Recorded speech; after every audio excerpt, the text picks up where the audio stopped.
How many of those were Dignitas fans and how many of them were Cloud9 haters, though? Do you want me to go back and do it again? No, I think we're good. But they're starting the Cloud9 fans are real young. Love to see it in the audience. Let's get into the picks here, though. My Twisted Fate, I was so excited for. Kangas is also banned. I'm very sad there.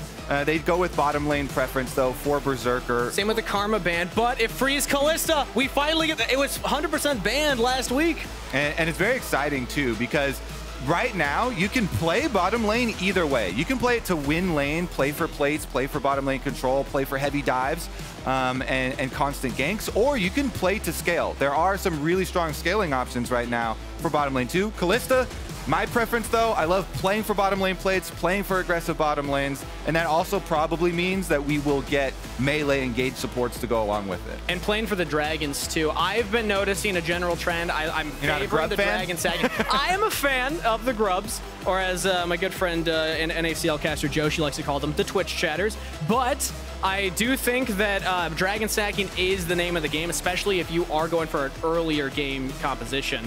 Aphelios with Azir, though, seems like Dignitas are kind of doubling down on more of that late game scaling option. Yeah, Azir is for sure, to me, going to remain the most prominent blind pick mid laner, answer mid laner. It's just does so many things so well, and specifically for Dignitas. If you remember last week, Dove had an almost game-saving quadra kill play in the game that they actually ended up losing versus Energy, but it was a very, very big performance from him, so I'm not surprised to see Dignitas try and snap that back up after the Kalista was already given over. Rumble is interesting because we are on live patch, so this is the first time we get to flex some live patch changes here. Rumble was nerfed pretty hard, but then they hotfix buffed back some of it because the nerfs were quite big in taking down, you know, the magic resist reduction from the harpoons and a bit of the damage as well. So then they ended up hotfixing back a little bit of the damage. Still one of the best champions to benefit from the item changes, though. The AP items that Rumble can build are so efficient for that champion. Renata locked in as well, though. I love to see that paired with the Kalista. And a lot of the players, too, are kind of confident still playing Rumble because of the removal of the magic resistant shard. For stat shards, which was stat shard changes were quite big too, even though there is a nice health option that replaced it. True. But yeah, I 100% agree. I love the Kalista Renata. Very, very aggressive. It also allows you to pick some aggressive junglers too, and Cloud9 saving their jungle pick till 4-5 here. So Dignitas, they're going to try and ban a little bit for Blaber here. It's very difficult to ban Blaber out, but they're going to go after, you know, the Jarvan and some of these champions that will make life hard for an Aphelios. Yeah, I want to see aggressive early game junglers from Blaber. I've talked to some of the challengers, supports, and AD carries. They've referenced how red side very diveable early on. Milio can help with that, but if you get something like a Xin Zhao J4, which is banned already, so I'm kind of expecting the Xin Zhao ban here too. Yeah, Xin also works so well with the Renata. Yeah, you love getting buffed up by her, but anything that can go early bot and dive that turret, it is up though. They're banning the Akali instead, which might signal that eXyu wants it. So there's a lot of Azir answers. The Akali one is definitely like a Jojo special. Jojo loves playing assassins, but there are plenty of other Azir answers. I know everybody's going to go to sleep if they hear Corki, but Corki is an option. Nico is a much more exciting and, to me, a much more fitting one, because if you are looking for early game action, Nico as a mid laner brings so many setup possibilities, and if you are going to go with an AD offensive jungler, does pair really well there. So Cloud9 could think about something with Nico answering into the Azir mid, plus an aggressive dueling jungle there for Blaber. Meanwhile, Dignitas, the Maokai has been very, very prominent in LCK and in LPL. Mostly tank builds, though we did just see a full AP Maokai build as well pop up. I think eXyu will be a full tank build. You never know. They've got plenty of DPS. You never know. He's going to go full tank. So what I'm identifying from Dignitas early, and I want to know if you agree with me here, is that they are playing more for a slower early game, just get to their core items and then look to fight. Maokai can help control the jungle pathing, but it can depend on what Cloud9 lock in here. Yeah, it's definitely kind of the two options that we were looking at before at the very beginning of Champ Select, and Dignitas much more the scaling side of it. Cloud9 are going to be the ones trying to make early moves, trying to be in the driver's seat. Nocturne Orianna combo, I know your eyes got real big when you see that. a combo as old as League itself almost. It's a really very good ball delivery system, but it does pivot away from that early game jungler that's going to look for the level 3, level 4 dive, right? I mean, when I think of Nocturne, I think of you want to just farm up until level 6 and then make action happen. And that's kind of Blaber's signature, is efficient farming and still getting some, you know, I guess lane time. It's not always ganks, but lane pressure, helping people push out, while still being very efficient with the experience gain for jungle. And you're right, you definitely do have to do that with Nocturne to be effective later on. But top side there with the rumble into an Ornn, you're going to have a pushing lane. You're going to have a very volatile aggro side from Cloud9 to give Blaber a lot of control to work with. And on the bottom side as well with Kalista, Renata. Yeah, I was listening in on Raz and Emily talking about the top lane tank meta and how Udyr, K'Sante seem like the premier tank top laners. They are banned out, so I guess we're going a little bit further down the pocket. But you know what this allows, Kobe? That AP Maokai. We have a tank. Look, it's right there. I am going to be with you for now because it's so excited. And I will be there to... Cloud9 looking like heavy favorites early on in the spring split. Dignitas stepping up to swing at the would-be champs. Game 1 of week 2 starts right now. Yeah, if you're just tuning in now and also you didn't get to hear the coach interview beforehand, we dropped a little stat. It has been an 18-game win streak for Cloud9 versus the Dignitas organization. And actually the last time that Dig won, they were clutch gaming. It was before the acquisition of the slot. So it has been a while since Cloud9 has lost. What do we think here about the odds? If we look at the draft, if we remove nameplates, because obviously a lot of people say just the players on Cloud9. We'll give them a favor as we get our first. Then you also get a bunch of ability haste for your ultimate and a lot more attempts at Nocturne ult Shockwave combinations. We're back into it. It was just a little audio fix. Don't worry. Happy to get us back in quickly. Not that long of a pause. And also, Raz, it doesn't count for your bingo card because it was not game 2. But unfortunately, I said no pauses, so that's an early loss. We got some competitive bingo players. We do. Oh, I'm keeping track, at least the ones I remember. We did see some action happen early on. Cloud9 looked for an invade. It was scouted by the wards. Dignitas are investing a lot of early wards to spot this out, which means that they won't have them for, you know, a level 2-3 gank. But with a Nocturne, not to be expected that he'll go for anything crazy. Yeah. Definitely looking for top side down clears. eXyu's making a really early move though. Look at Maokai right now. Wants to come over and disrupt this Nocturne farming from the very beginning. Smite used on blue buff, so if eXyu finds him, he can yoink the Gromp. I like this Easy look. Smite. The invade. eXyu getting up in Blaber's business. I love this because junglers, if junglers in pro play for sure, almost never, you know, get leashes, and so you're pretty much always smiting on your buff. Yeah. And so eXyu, really smart play here, comes in, saves his smite by starting his own Raptors because the Q from Maokai has such a big damage modifier on jungle camps. You obliterate AoE camps. And so he just does a smiteless Raptor camp and to come over and a free yoink on the Gromp. The best type of smite fight, Kangas, is when your opponent does not have smite. Good start for eXyu. Puts Blaber behind that level 6 Nocturne. Also, shout out to Twitch chat. I know we wanted to see their thoughts on the comps, but they did vote to watch mid lane a little closer this game. So we're going to be paying more attention to Dove and Jojopyun and the riveting Azir versus Orianna matchup. Or as his team calls him, Jojopyuni. I thought that was pretty funny in the comms listening that we got on the Cloud9 side. This Cloud9 organization, like the brand was founded on 2 things. It was winning and it was on memes. And I love that throughout the history of this organization, they have really been able to keep that up. And the good nature here seems to be still true. Adding Jojo to this super team roster. He's not the smallest on the team though, right? Just like physical size-wise. We gotta come up with other ones. I think it's an in-game.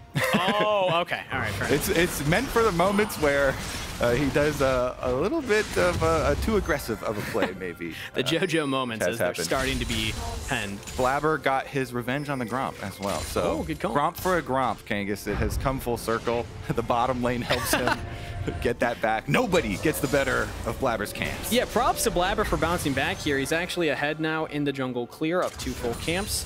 And getting towards that level 4 here rapidly. Has nothing to farm. Okay, no, now he's got the Krugs down on the bot side here. So I also do want to examine a little bit more this term of the super team for Cloud9 because one of the worries that even though we're joking about the nicknames for JoJo, you know, people are always worried when you see a team that is so highly talked up, how are these all-stars going to integrate?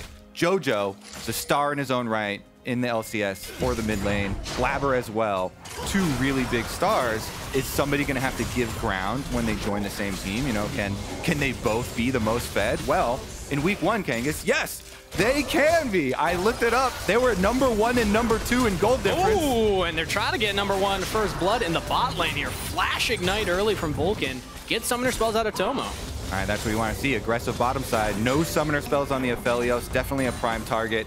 But this is what I was talking about. Blaber and JoJo, both #1 for their roles. And I believe they were #1 and #2 over any player at all in the entire LCS. So the super team was working pretty well in week 1. And they had to go against Energy too. So it's not like it was an easy week for them, right?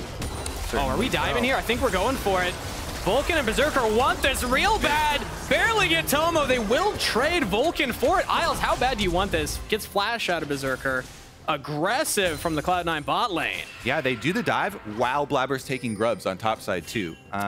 With the knowledge there from Maokai's location. I like the confidence. Vulcan does sacrifice himself. It's still worth it to take down the Aphelios, make sure the Aphelios doesn't get to CS that little bit of extra minion wave that was under tower there, even though it is a 1-for-1. Now, though, maybe there's a possibility to try and punish the Cloud9 bottom lane. Vulcan has no sums. Berserker has no flash. He does still have the cleanse.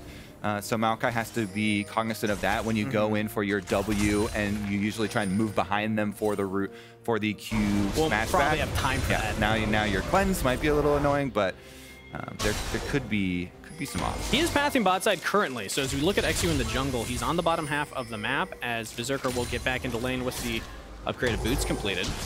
And as Twitch chat voted to watch mid lane, JoJo's got huge mid lane priority, pushing in another big wave here. Oh, Berserker doesn't see eXyu here.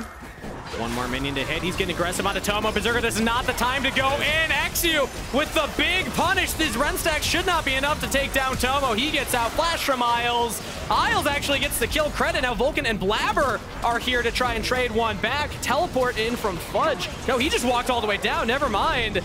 The Rumble actually picks up a kill. That was still quite worth there for Dig because it cost them the roam here for Fudge. It means, oh, actually Rumble or Ornn didn't get. Oh, he got one turret blade. Okay. They got one turret blade on top side. That's something. I always like it when top laners do that play though that Fudge just did. You walk bottom lane so you don't have to use your teleport, and then you use your teleport to get back to top side. Nobody's expecting the equalizer to go down during that skirmish. So nice look from Cloud9. They get the first dragon, level 6 for Blaber, and the early game also recovered from that early invade from eXyu. All right, so I guess we take another look at how it started, and just keep your eyes on the mini-map is the important thing we're calling out, is the roam from Fudge. The priority that you get when you're Rumble versus a tank is usually best used by that type of play. Back to live. We got the kill onto Dove already. Blaber making quick use of that first paranoia. You'll love to see it. Blaber and JoJo working together. The Nocturne trying to get this Orianna accelerated. So in the hopes that they're going to have bigger shockwave plays later. And Cloud9 getting the early lead over Dignitas. Something that I was curious how Dignitas would look in week 2. I put a lot of stock in their early Champs Q performances for these 5 players. As we get another look at the replay here, we're in the top 20 in Champs Q on the last patch. This is a new patch. Nice spell shield from Blaber as well there. Yeah, you always have to be careful going for those low health attempts on players versus a Nocturne. Nocturne's favorite type of plays are, I'm still farming my jungle camps, I'm hovering around lanes to be ready for these counter gank opportunities, especially for the early ultimates, the high value plays there, really feeding right into the hands of Blaber. And going back to the point that I was making there, I wanted to really judge Dignitas on this week and how they adapted to the new patch, what they looked like after all that experience on 14.1, because they were grinders in Champs Q, but now we get to see the reactive side of playing on the live patch, and so far, Cloud9 are getting the better of them. Dignitas looking a little out of their depth here. Yeah, and there's, I mean, this Dig comp that they drafted is so stock standard and like scaling. It's not a lot of like, ooh, exciting new patch changes. They did ban out some of the new patch things, you know, targeting the Twisted Fate and not wanting Cloud9 to use that one on them. So I guess that can count as some defense on the new patch. We get some new picks to the Aphelios. The Kalista finally out of the permaban status. So it looks different enough, but you're right. It's not the big reactions to 14.2 in this game, number one. But it is a big performance from Cloud9. If we're looking at their next decision tree here, Grubs have spawned. I'm expecting them to try and get Prio and go around that objective. Yep. Blaber's doing just that right now. Shout outs to Vulcan. Ooh. 347 LCS games. I love the fine print. Passes Huni for 22nd most all time. Yeah! Let's go. All right, here's our Grub fight. Grubs round 2. Remember, Blaber got all 3 of the first ones. So this is for Cloud9 Grub dominance.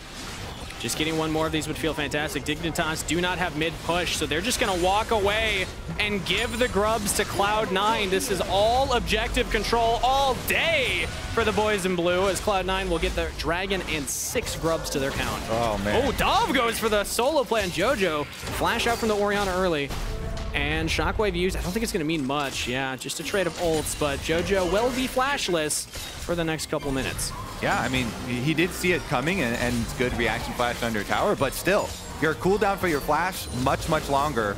So Dove doing step number 1 of what you have to accomplish here in the Azir matchup and using your attempted sweep in order to get that big cooldown first.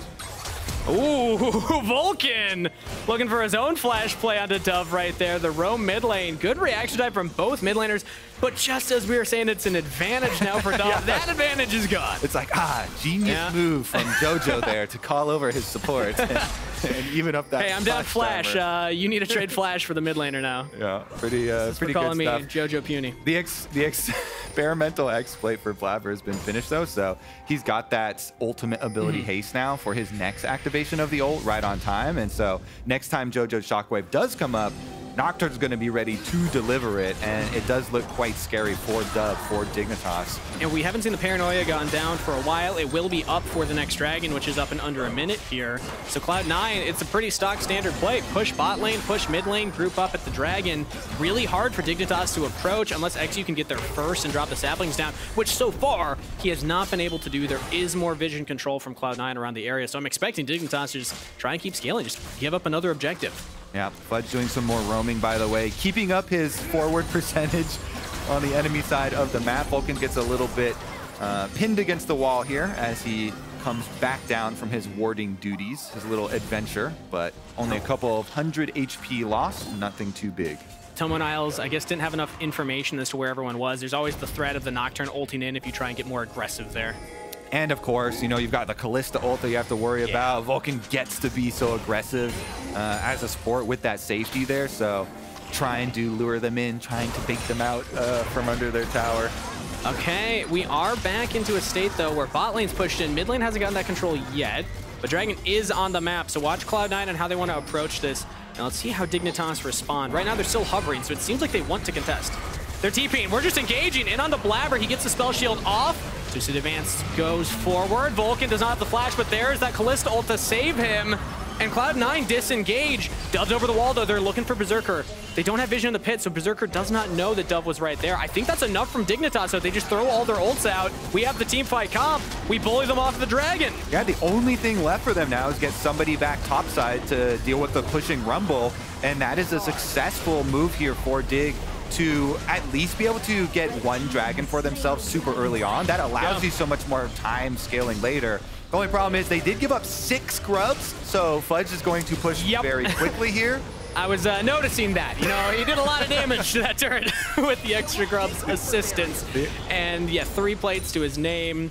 Has the teleport still. So Cloud9, while they do give the Dragon over, I don't know. Do we think this is rough for their scaling and what their team comp wants? Like, would we rather them have that, or is it okay that they give over one of the early Dragons? I mean, I kind of like getting, especially the Mountain one, a little bit of extra resistances. They have 2 massive tanks here. Sorry to spoil, but the Maokai, of course, is going to go with the full tank build. I did notice. I wasn't going to mention it until he's doing the more efficient build, by the way, because Bambi Cinder is most of a Sunfire Cape. Like, that's basically the item. Yeah. So he's going to go into a super early Frozen Heart. I absolutely love that because the attack speed aura is very good versus Kalista and Nocturne. Got slightly nerfed, but like not. Yeah, I mean 100 gold, 100 gold more expensive. Oh no, I'll get it a little bit later. But hey, as a support main, you feel that. Yeah. But Cloud9 are feeling another objective for themselves. They pick up the Herald uncontested. They've only given up 1 dragon so far. No turret has fallen yet, but we're past the point where they have the plates to farm. So wherever that Rift Herald goes is most likely going to be where the first turret falls. Yeah, and I guess the other side of that question that you asked earlier is then going to be, well, how strong really is Rumble going to be with all of this extra turret plate money that they also gave up in going for the bottom side play to get the early dragon and get them stopped stacking there? Because Fudge, he just completed his Leandry's are back. This is a big power spike, Leandry's and the Sork shoes for the penetration here. So we'll see how much damage he can really do with that influx of gold. Rich has the Rookrun though, so he will be very tanky against this Rumble in particular. Yeah, definitely going to want to do that damage to somebody else. Yeah. the I'm probably looking at Tomo, Dove, you know. Yeah, exactly. Even eXyu, who has no magic resist yet, so. Yeah. Pretty juicy. But the bigger thing also is that they just have the ability to control these waves still with their early item buys. That means that they can keep pushing. Fudge has been very active on the map. We've seen 2 instances where he gets out of that lane and actually does affect somewhere else. Yeah, definitely has kept up the roaming, trying to use his lane priority for the benefit of the rest of the squad. Also one of the big parts of why they got to 6 scrubs without that extra conflict. And Blaber going to use the Rift Herald. Now you definitely want to always drive your Rift Herald if you have 6 scrubs. Because you get the extra Void Mites for the extra grubs that you've done here. So you see the giant family. That's a lot. Whew. Also, we see Dignitas grouping up to defend the turret. Wow, it doesn't actually go down. Yeah, the flame thrower gun here for Tomo is quite good at killing off the Void Mites. Him and Dove were able to take down Shelly's whole family. Oh, man. Why'd you have to work? All the little babies. Oh, Are you in the camp of calling them Kevins or Eddies? This is my thing. So I think both are good options. I heard very early on that they could be called Garys, and the reason I like Garys, because Grubs, Garys, Herald, Harrys, Baron, Berries. Hear me out, you know? It's kind of got like a rhyme scheme got to some it. good But flow no there. one's going to buy into that because it means you have to change names of the other ones, which are much more established, so. I still like Twitch chatters. Yeah, they celebrate, they run, they hit the turret. They multiply, all the Void Mites come out. Yeah. Okay. They cheer for the team that's ahead. Yeah. All right, Rich, despite the Kanik Rookrun being picked up, still taking a beating under tower, and Blaber's on the way. So looks like they are going to continue to pressure this point on the map. Blaber's thinking about a potential dive. It would be really hard to dive an Ornn. I don't think this is the play, especially with all the magic resist that he has, so wise to just back off there. They were also kind of looking towards mid, where Tomo and Isles were hovering. It was a nice little move here, and it was warded by Cloud9. Tomo and Isles were able to push out the mid lane, and then they as a duo, hovered up about halfway or a quarter of the way towards top lane. And that threat, like you're saying, it's going to take a long time, even if you could pull off the kill onto Ornn. And by that time, if the Aphelios gets there... Speaking of a kill, Ornn going for the solo kill on Fudge, flash used. That's a pretty big advantage for Dignitas. Now, at least Fudge didn't use the equalizer, though. Dragon's coming up, he has the teleport, so we're kind of prepping for this next objective here. Yeah, we'll see about that if the flash gets punished, because right now, Rumble does so much damage, but doesn't have any of the defensive capabilities to keep him safe, so maybe it will be a super big advantage coming towards here. It means that your equalizer has to be that much better. You can't really get away with a poorly placed equalizer when you don't have the flash in the Rumble, because if you run up, you're probably just going to die. Yeah, some of the best Rumble plays are like, you know, getting your Flame Spitter on and overheating and flashing on somebody and murdering them. So we'll see if Rich not having the Ornn ultimate is going to be worth Rumble not having it. Blaber, they got the combo, the equalizer on top. Doesn't actually get that much damage down. Berserker gets the first kill on the Dove, though. Traded back. eXyu burned down to a crisp, but the engage! Tomo's popping off in the fight! He hits the double kill as Fudge and Jojo finally take him down, but it did a lot of work for Dignitas. The rest are in full retreat. Isles flashes away. That could have gone much worse. Yeah, I guess they didn't feel the pain of not having the Rumble flash there. Fudge actually got Azir shuffled in and was in there in melee range, roasting them down. But Tomo tried to make a big play, went for Berserker, got the kill onto him. If it wasn't for this good start for Cloud9, where you see them absolutely destroy Dove, even though he's able to get his ultimate off, and it does, you know, net them too, it is still going to be Cloud9 with control of the map afterwards. And so by the time we get back to live, I'm pretty sure we'll see that they have been able to pick up the dragon, or at least rotate over to it. Oh, they didn't get to go. Not yet. Didn't get to go do it, even with the Leandri's Rumble. So they rotate the Rumble to topside, who has teleport. True. So Fudge is going to try and get this top tower while the dragon is started up, and they do have an option of teleporting him in. He won't have Equalizer, though. We will have the Paranoia up again because of Blaber picking up that early Hex Plate, but they're not going to contest. This is the second dragon for Dignitas. Cloud9 are opting for the gold on the map instead. They are getting ahead sizably in gold, 4,500. But they still need to keep the pressure on because the later this game goes, the better Dignitas' comp is. And I don't see Dragon stacking as a win condition. So now it's all about the turrets. Now it's all about actually getting into the base of Dignitas. Yeah, and they do have a lot of turret pushing power with these 6 grubs, so True. You know, maybe that will be their avenue here. But Dignitas, even though it is 3.6 thousand gold to lead now after the bottom tower is traded here by Rich, Dignitas with a couple of dragons for themselves and the scaling nature of the composition, actually looking pretty decent. I'm not hitting the panic button yet, but if we get to 30 minutes, I think that's when we start to tap it, because Cloud9 still want to keep the pace moving faster with the composition that they have, and they do have the ability to do so. I'm happy that they have focused on those grubs because they can take the turret so fast. And then you're always going to be looking at these 2 Dignitas carries. When you're running a 2-threat team, both of those carries positioning is so critical, and you know that a Nocturne Orianna combo is going to come through. Jojo's got flash. He has to use it early. eXyu with the Nature's Advance. Twisted Advance. Gets onto Jojo. That's the teleport coming out. Now we got to kill Jojo fast here, Dignitas, if we want the play to work. Fudge shows up with the equalizer down. Jojo's taking a lot of damage. eXyu with the kill credit. Isles and Rich are here as well. Paranoia used. We're not playing appealing for Dove yet. He tried to appeal for himself, but Blaber flashes forward and will equalize the kills. Blaber saving the play for Cloud9. Teleport from Fudge and the ultimate in from Blaber to go get the counter kill there onto Dove, and they do one better. They take down eXyu, they take down the enemy jungler, so Cloud9 are on Baron. And we don't have the call the Forge God from Rich. We do not have Tomo in the neighborhood. I do not see a world where Dignitas can actually contest this, unless just the threat of the Ornn is enough. They have the Ren stacks. Cloud9 are not taking the bait. They say keep DPS on the Baron. We will get the objective. We have another teleport coming in as Vulcan hits the ultimate onto Isles and Rich. Dignitas might be able to get their members out, but they will not stop the Baron. Cloud9 will pick up the Red Bull Baron buff.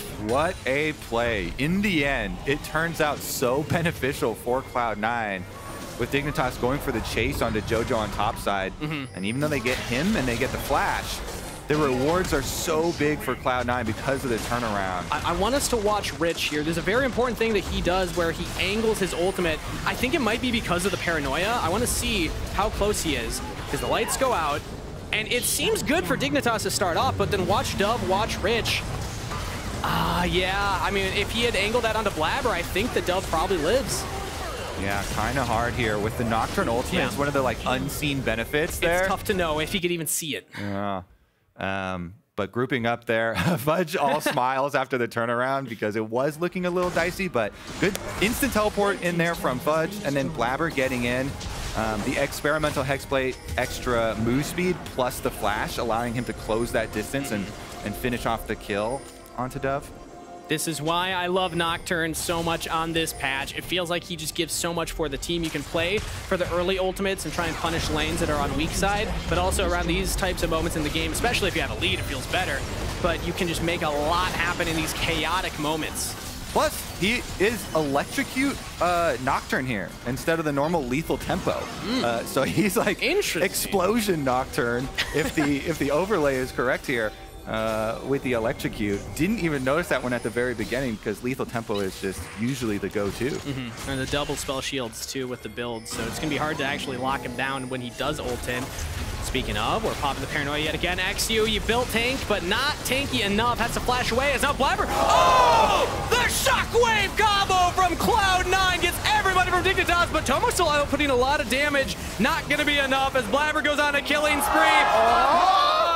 We're getting to that part of the game. You kind of felt like they were coming on. You kind of feel bad for them because, you know, it's they were, like you're saying, scaling super nicely. Oh. Berserker's probably going to finish it off here. Yeah, so the only one to live is going to be Isles on, you know, 25 HP or whatever there. So Cloud9 with the Baron buff, with the 6 Void Grubs. Each person spawns 2 of these Void Mites, the little Kevins, and those also apply the extra damage to the towers, so your pushing power is insane. They're trying to fully maximize this Baron buff. They're not everybody going down one lane. We take the mid inhibitor turret, we'll take the mid inhibitor, and we took the tier 2 top, and it looks like we had the full wave shoved in for the tier 2 bot lane. Divide and conquer, Cloud9 maximizing their gold. And let's get another look at the replay here. We already looked at it once, but it was so impactful that we got to break it down. Yeah, so eXyu walked up by that existing Cloud9 ward and then popping the sweeper, but that just leads to this. So anytime you're going to get the dream setup where everybody's grouped and you're running a Nocturne Orianna comp with a Rumble, like that is your dream scenario. Rumble gets to lay the equalizer through a small jungle corridor. You already grouped up everybody with the Shockwave. It's just, that is the perfect type of fight for Cloud9. And now the gold lead is just astronomical. So this is one of those ones that it's pretty rare to come back from. Cloud9 back to live here. Get onto the map and push in this bottom wave yet again. Yeah. They have, at least for the side of Dignitas, started handing out the Ornn items. I think we saw even earlier, Tomo's Infinity Edge was already upgraded. So their job remains the same here for Dig. It's all defense. And we're just jumping right onto Tomo, the combo yet again, this time only onto the enemy AD carry. He's surviving for a while, but not long enough. Cloud9 pick off the Aphelios. That's probably the last bastion for Dignitas here as they will try and survive in the fountain. They're losing the front line. It's just Dove and Isles. And Dignitas seem to be falling. Cloud9 continue the win streak against this team. 19 in a row. We are cheering for him, but it is not going to happen today. Cloud9, ooh, nice look from Dove right there. Trying to end on a high note, but Cloud9 are just inevitable. Continuing their dominance of the LCS. Cloud9 will go 3-0. The power of the Void in full effect. Cloud9 got all of the Void grubs. They got the Rift Herald, and they got the Baron. They collected every Void objective that there is to get in the game, and they did give up a couple extra dragons, but that's far gonna outweigh. Which surprised me, but I love it though. I love being wrong, because I was looking at dragons as the win condition. I preferred teams that were stacking dragon early. Cloud9 says, no, we're gonna do it our way. We're gonna give up those early dragons, and I was getting worried, like, uh-oh. They're playing against the scaling comp. They're playing against the Ornn items that will come on eventually, and they're not going for the dragon soul win condition. They didn't need it. Cloud9, they played at the top half of the map, and they are rewarded.